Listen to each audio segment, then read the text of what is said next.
White kurma செய்ய போகிறேங்க. இப்போ அது எப்படி செய்யுதுன்னு பார்க்கலாம்.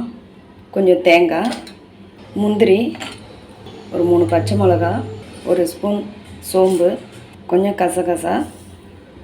இப்போ இதெல்லாம் சேர்த்து கொஞ்சம் நல்லா அரைச்சிடலாங்க. இப்போ பாருங்கள், நம்ம அரைச்சிட்டோம். இப்போ இந்த அளவுக்கு கொஞ்சம் அரைச்சா போதும். ரொம்ப நைஸாக வேண்டாம், இவ்வளோ போதும். இப்போ செய்ய ஸ்டார்ட் பண்ணலாம். கொஞ்சம் சோம்பு சேர்த்துக்கலாங்க. இதில் வந்து பட்டை, லவங்கம், ஏலக்காய், இந்த பிரிஞ்சி இலைலாம் இருக்குது, அதையும் சேர்த்துக்கலாம். பச்சை மிளகா 2 கட் பண்ணி வச்சுருக்கேன், அதையும் சேர்த்துக்கலாம்.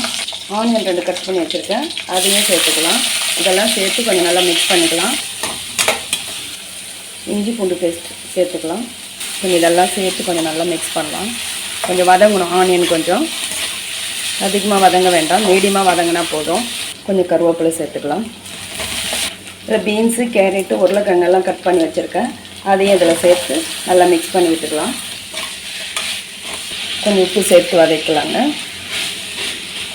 கொஞ்சம் மல்லித்தூள், கொஞ்சம் பெருங்காய பொடி சேர்த்துக்கலாம். ஒரு தக்காளி கட் பண்ணி வச்சுருக்கேன், அதையும் சேர்த்துக்கலாங்க. தக்காளி அதிகமாக வதங்கலைன்னா கூட பரவாயில்ல, ஆப்ஷன் தான். தக்காளி வேணும்னா சேர்த்துக்கலாம், இல்லைன்னா பரவாயில்ல. இப்போ தண்ணி சேர்த்துக்கலாங்க. கொஞ்சம் இந்த காயெல்லாம் வேகட்டும். அதிகமாக தண்ணி வேண்டாம், இவ்வளோ போதும். இப்போ மூடி போட்டு விட்டுடலாம். இந்த காயெல்லாம் கொஞ்சம் நேரம் வேகட்டும். ஓப்பன் பண்ணிடலாங்க. இப்போ காயெல்லாம் கொஞ்சம் நல்லா வெந்துடுச்சு. இப்போ நம்ம அரைச்சி வச்சுருக்கிற இந்த தேங்காய், முந்திரி, இந்த பேஸ்டெல்லாம் இதில் சேர்த்துக்கலாம். கொஞ்சமாக தண்ணியும் சேர்த்துக்கலாம். பாருங்கள், இது இன்னும் கொஞ்சம் நேரம் கொதிக்கட்டும். போதும் தண்ணி, இதுக்கு மேலே வேண்டாம், கரெக்டாக இருக்குது. இந்த காயெல்லாம் இன்னும் கொஞ்சம் வேகும்போது இன்னும் கொஞ்சம் இது நல்லா கொஞ்சம் சுண்டி வந்துடும், போதும். இதில் வந்து நீங்கள் காலிஃப்ளவர், பச்சை பட்டாணி, இது மாதிரி காய் இருந்தாலும் கூட நம்ம சேர்த்துக்கலாம். இல்லைன்னா இது மட்டும் கூட போதும். இது வந்து நமக்கு பூரி, சப்பாத்தி, இடியாப்பம், இது எல்லாத்துக்கும் வந்து இது ரொம்ப நல்லா டேஸ்ட்டாக நல்லாயிருக்கும்.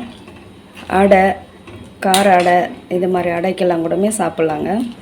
இது வந்து தேங்காய் எல்லாம் சேர்த்துருக்கிறதுனால ரொம்ப நேரம் கொதிக்க வேண்டாம். ஒரு 5 to 7 நிமிஷம் அவ்வளோ நேரம் நம்ம கொதிக்க விட்டாலே போதும், அதுக்குள்ளே ரெடி ஆகிடும். இப்போ மூடி போட்டு விட்டுக்கலாங்க. ஓப்பன் பண்ணிடலாங்க. இப்போ பாருங்கள், இது குருமா, ஒயிட் குருமா ரெடி ஆகிடுச்சு. போதும், இவ்வளோ போதும். இப்போ ஆஃப் பண்ணிடலாம்.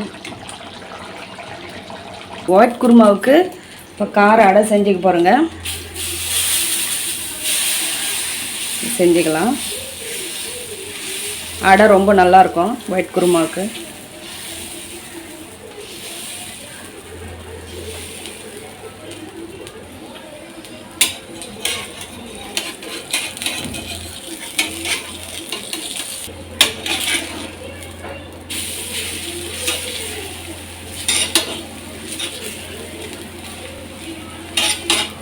இது மாதிரி இன்னும் ஒன்று செஞ்சுக்கலாம்.